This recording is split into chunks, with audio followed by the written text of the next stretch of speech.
What's going on, y'all? It's Jason Reviews here, back at it again with another video. Summer Madness 12 just happened last night. Wanted to get my predictions up quick and early for you guys, and we're going to do it a little different than the regular, just recap every battle format.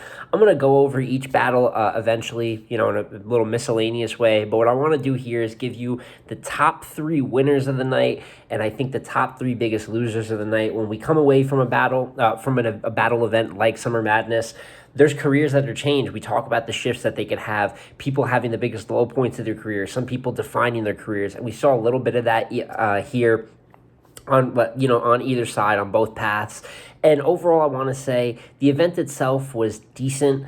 I had talked about hopefully this being the turning point. I ended up not buying a ticket in time for Summer Madness. It sold out quick, but I wasn't fully sold in the undercard yet. And while it was the top three matchups were big, we were skeptical of some of the bottom matchups. And overall, I predicted 5.5 out of 10 card, and I think it ended up around there, maybe a little lower, 4 to 5 out of 10. A lot of lopsided results, which leads to making this list kind of easy to make. But just want to highlight, who did great, who made a statement, and into this last quarter of the year, who's possibly climbing those Champion of the Year ladders. We're going to be having a lot more conversations on this channel, doing some yearly reviews and talking about where guys are going to rank in that system or where I project them ranking. And we're going to talk about some people that dropped the ball in some of these big time matchups and what this means for their career. So without further ado, let's start out with the three biggest losers of the night, in my opinion. So we're just going to start off here with the three most disappointing performers on the card. At the number 3 spot, I do have Fonz. And this is one where I had predicted going into it that I really wanted to see Fonz have a high-quality debatable order win versus a top tier in a 3-round battle. I think the best way to determine if you're top tier is how you perform against other top tiers. And I was a little worried that the stage might be an issue for him and that his punches that are usually haymakers might not be haymakers. He might fall into some more redundant using angles that we've seen before, similar to what he did versus JC, and just relying on some OBC name flips. And I feel like that's what came to light in this battle. Danny is not going to make either side of this list, winner or loser, but I do have Danny winning this battle 2-1, second and third, relatively clear. And while it wasn't the greatest Danny performance, it reminded me of the Nun performance, where it was just decent. I think the rebuttals a lot of times end up being the highlights here of some of his recent performances, but he still raps well, multisyllabic, and just gets a win over a guy that just didn't have that high of a ceiling in the battle. Fonz got the first pretty clear, but both of them had a very light first. I think Fonz's victory lapse bar, the Nipsey Hussle concept, was probably the best bar he had in the first, and one of the reasons I gave him the first. But the dance flips weren't doing it for me, the God 5%er, and more importantly, the story of this battle is Fonz completely losing the crowd in the second round. After his rebuttals off top, he calls out Rum a couple of times. It had a red rum, not very good. And his Kool-Aid bar that in the second was decent, but overall lost the crowd, fully got booed, almost looked like he might stumble for a second there. Career low type of second for Fonz, and Danny had his best round of the battle in the second. Some good rebuttals to start. The reindeer scheme Fonz had in the first in Cleveland, grabbing this bitch Deshaun Watson, the semi-pros Drew League bar. Just 1-1 pretty clearly going into the third. And while people say the third is close, I just can't overlook the mistakes Fonz made. I think Danny hopped into a multi-bag, and a lot of people could have beat Danny clear this night. I don't think Danny was crazy, but a lot of multis, a lot of just standard 6 out of 10, 7 out of 10 performance. But Fonz once again opens the third with a horrific rebuttal. Something about crowd capping, not good. Got booed again. And it took a long time for him to regain the momentum back. He had a Meta World Peace bar that was decent. At the very end, he had a performance bar type of scheme about fucking Danny's wife, flipping the slogan with it, Danny's slogan. So it made it close, but I can't overlook the flaws to start that round. I think he made it an honorable loss, but once again, we were not here for a constructive loss for Fonz. I wanted to see him rise to the occasion. So while I do think people had worse nights, it is worth mentioning Fonz brought, sadly, what I kind of predicted he might bring. And one thing I want to say is that I will repeat, I think Fonz is going to be a star in this game. I think he's a perennial gnome SM battler one day. But if you hand this man to Rum Nitty, he will be a dead body, and it will kill a matchup that could be so good a year or two from now. But yeah, that's why I have Fonz at 3 in terms of the most disappointing performances of the night. And then branching off from Fonz, we'll break off right into the top 2, which are pretty obvious. And for me, I juggled this one up for a minute, but at the number 2 spot, I do have Chess. I do think that Chess had just a horrific, it was an abomination. I had Chess 2-1 going into this battle, and when I was watching it live, I just realized some of the things I've said about Chess recently and why I did not follow kind of the pattern of behavior here. And the truth is that Chess just cannot seem to beat top tiers, definitely not on a consistent basis. He has a clear win over Arsenal in his career, but outside of that, this Shug battle makes up what most of these performances are. The John battle, the Rock battle, probably his best battle ever, and he fumbles that towards the end, obviously, as we get into the third round of that. Just Calico earlier this year, and he's not had a very good year this year, and I don't want to rag on Chess too much. We could go on and on and on, but this Shug battle it felt like Chess going completely back to all of his mistakes from 2015. Not just the throwing up in the beginning, because obviously that's not great, but even after he got it back, there was a lot of OBC. He choked a couple of times, just flat out choked. He had a fake choke in his first, but I'm not really sure how fake that choke was. I think he was able to think on the fly, but I fake choked to get a bigger reaction. I'm not going for it. I'm not going for it at all. And we'll talk about Shug in a minute.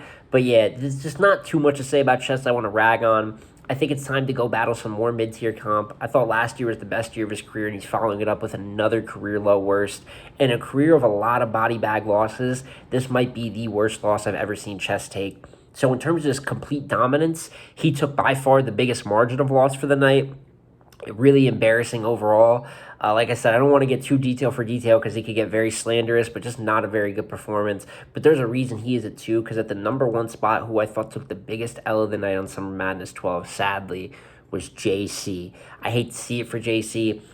Clear number 1 for Cody coming into tonight. His face-off, his performance of the face-off, a lot of people were wondering what JC would do. And I had said previously, even though I switched my prediction to Surf 2-1 Edge, this was a clash of the Titans to me. 2 great big stage battlers, although some people are going to now question JC again for his big stage performance rate. But I still think he's a great big stage battler.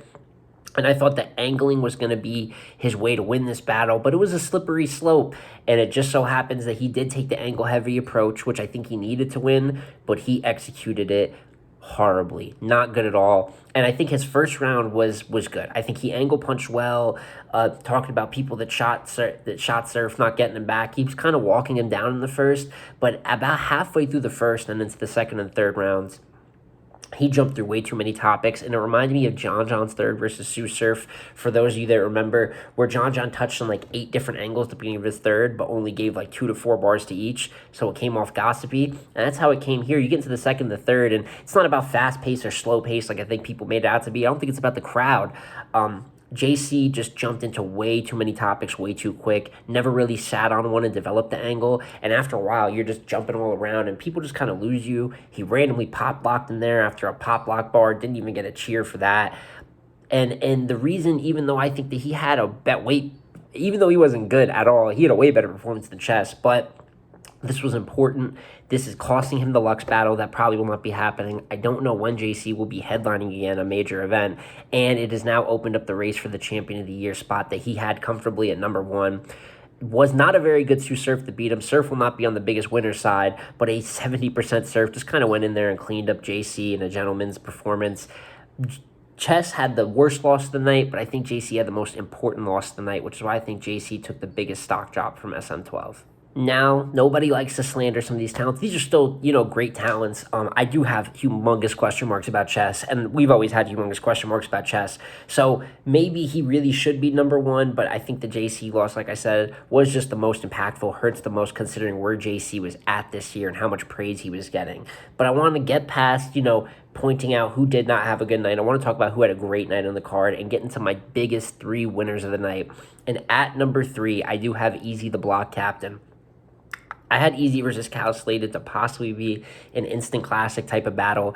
And while I do think it was probably, I don't know if it was the best battle of the night. It's up there with Rock and Swamp, in my opinion, which is probably my battle of the night. But I do think they had a decent battle, Cal and Easy. But at that point, even then, I thought it was a little underwhelming. I expected, and I think they had a lot of real talk, but I think it was like a real drag-out kind of battle compared to maybe what I was expecting. I thought Cal had a great first. I think the first is debatable. I personally edged it to Cal, and I expected possibly that to be more of what the battle was like. But as we got into the second and the third, I thought Cal was while I love Cal's, as my boy Emling would say, anecdotal stuff, talking just about himself, it got pretty indirect in the second and the third. And I know that he's not always the most direct, but I felt like after a while, I really felt like Cal has not talked to Easy in a couple minutes now. And he also had a couple weird bars in there. He said "Free R. Kelly." It's not gangster, Cal. Yeah, I don't know why. I don't know why he chose that setup. What made you go with that verse? That wasn't the way. And then obviously the bars about his daughter. I get what he's trying to get at, talking about a father and trying to be that number one man in her life and set a good example for how a man should treat her. I do see it, but the way he verbalized it is just terrible. You don't need to be calling your daughter fine. I get what he's trying to get at, but I just think that's a weird way just to say. You could use other words to describe that. And I think it's just trying to say the weirdest thing possible and get away with it. And maybe that was to show crowd control of some sort. I don't know, but it got a little bizarre towards the third. And I don't think Easy was amazing. I've seen better Easy performances, but just consistently jabbed away. Jab, jab, jab. Couple haymakers here and there. I thought Easy had, definitely had some good bars this battle. You got to watch the bar about once one dude gets greedy, you got to watch who your close friends are. I thought that was fire. Using gloves to lift weights, the gym powder on my hands with the lifted weights, I thought that was fire too. And I just thought that while Easy's second and third weren't amazing, I thought he just kind of jabbed away. It's a battle I'm going to want to rewatch. I've heard some people saying Cal might have gotten the second. I had Easy kind of clearly taking the second and the third. And while he didn't win in dramatic fashion like he's done in other battles like Shine, Goods, Rex, I still had him winning and adding to his historic run. And if a guy can clearly beat Calico on SM, he's got to be on the top 3 winners of the night list. Even if I don't think he had the performance of the night, it's definitely worth mentioning, and that's why I have Easy in this top 3 for winners of the night. And that leads us to the top two winners of the night, and very similar to the 2 most disappointing performances. It was a toss-up. I had 2 guys who were for sure up there. But I did side with maybe the more important win over the dominant win. And that's why at number 2 for biggest winners in the night, I have Shotgun Shug. Boy, what Shug has done in these last 3 battles has a full 180 on our opinion of him. Absolutely just brutalized chess, just crazy. And on top of it being one of the worst chesses we've ever seen, it was one of the best Shugs I have ever seen. From first round to third, just really dismantled chess at all levels. The flow he used, ectate, expose chest like a sex tape. I thought that was fire. You're the type that we bear hug and chest slam you. He had the YSL Rico bar in his first. You talking to somebody that cleans his guns with the lights out. I know a fiend that would smoke rock and still be functional. I could go on and on and on with the quotables that Shug had first, second, third. My possible favorite bar from Shug, though, that I want to say, knife and chest. He's Brock Lesnar. Holy shit, y'all. Shug was writing doubles. He had a scheme in there. I forgot what the scheme exactly was on. But it was like it was a poker scheme that he brought back, and there was like bars in there that we didn't see the first time he said it, which is ridiculous. Pen work from Shug sounds ridiculous saying it out loud, but pen performance, angling, talking about chest throwing up. He had everything here. This was a complete performance. This was the body of the night, and in my opinion, probably the body of the year. And in the year that we have Mike P dying to Geechee Gotti and the Snake Eyes Stumble situation, it's pretty crazy that he just did chess so individually bad in this one battle that we're mentioning him up there, to the point that Twerk and Arsenal were literally peeling Shug off, like pulling him away, like leave him alone. The second ended with leave him alone chance, Shug would have kept going. The crowd literally said, "Stop rapping, you've won." Ugly, ugly, ugly. You could definitely debate Shug for the number 1 spot, but he's top 2, and I have him at 2 as performers of the night. And for the number 1 best performer of the night, in my opinion, gotta go with Swamp. And this was possibly the best comeback win I've ever seen in battle rap history, which is saying a lot. A round and a half in, I thought Swamp was 30 dead. It was over. A round and a half after that, I had Swamp winning the second and the third clear in this battle. And we know that Raccoon Gate is what people were calling it. Rock going against the North Carolina crowd with calling them dirty raccoon eaters. And those are tough allegations. And I think the first time he did it, I think they would have let him, they would have booed, they would have let him go. But Rock did double down like 9 times on it. And after, I don't know, are they supposed to cheer for being called raccoon eaters? Also, as someone that is from Charlotte, it is a banking city. That's not the South the way you think it is. And I think this whole thing about it being a home game for Swamp, yes, it is 2 hours away from South Carolina, so technically it is a home game, but it is not the actual Deep South, like maybe how Rock thought in his approach. And I think it hurt him after an amazing first. I have Rock's first as the round of the night. And he's somewhere in between, like I said, not bottom three, even though I have him losing. He's not in the bottom three most disappointing. Rock had a good performance. His first, like I said, the round of the night. Turn these Stompin' Swamp, turn these Dior's to Fisherman boots. Jesus Christ. If any of you guys want bar for bar reviews on specific battles, let me know. I'm down to do it. I might do one for Rock versus Swamp. But while his first was amazing, Swamp had an incredible second round, rechained together like 5 haymakers at the very end to, make it competitive. Rock gets booed all in the second. Then Rock gets booed really all throughout the third. Crazy battle in terms of importance. Swamp beating Tay-Rock SM on a moment like this. I just think it's special. I think he took the real talk approach, the comeback, showing the fight to stay in it. And that's why Swamp is the biggest winner of SM12. And that is my full thoughts on the card. And just to run down my winners real quick, since I didn't really do a traditional recap, I did have Danny 2-1, second and third over Fonz. Had Fonz pretty clearly taking the first. Danny taking the last two as Fonz completely lost the crowd. Got it back a little bit at the end of the third, but just was a little too late. Shug, absolutely unalive chess, 3-0, body bag, body of the year type of stuff. Really don't know where Chess goes after this one, but really give Shug whoever he wants. I think he's made the easy Shug matchup make sense, so if they want to book that at some point, I'm fully for it. More props. Shug has had an amazing year, and I believe at this point he is in top 10 for Champion of the Year and possibly still climbing depending on what matchup he gets next. Then was Rock versus Swamp. Rock very clearly took the first, and Swamp had a pretty good first round. I think Swamp had a 1-3, a very good performance. Some OBC. I know that the K on Rock proper way definitely wasn't a bar. That's clearly a chess bar. We know that. Even the statue bar from Daylight. I don't think that Swamp necessarily bit. I don't think he went and wrote that down, but some of them were OBC, and it's worth mentioning. And Rock curb stomped him in the first, but Swamp had, if Rock's first round is the round of the night to me, Swamp's second is the runner-up for round of the night. Swamp's second was amazing. And then in the third, I like Swamp's third. I thought material-wise, even without the boos and all the extra stuff from the crowd, I think Swamp had better material in the third than Rock, and Rock antagonized the crowd to do that to him in the third. He doubled down, and while it's funny, it definitely makes for a meme, it's definitely something he brought on himself, so I don't give too much sympathy for what the crowd did. You called them dirty raccoon eaters 10 times, dog. I think it's funny. I think it was hilarious.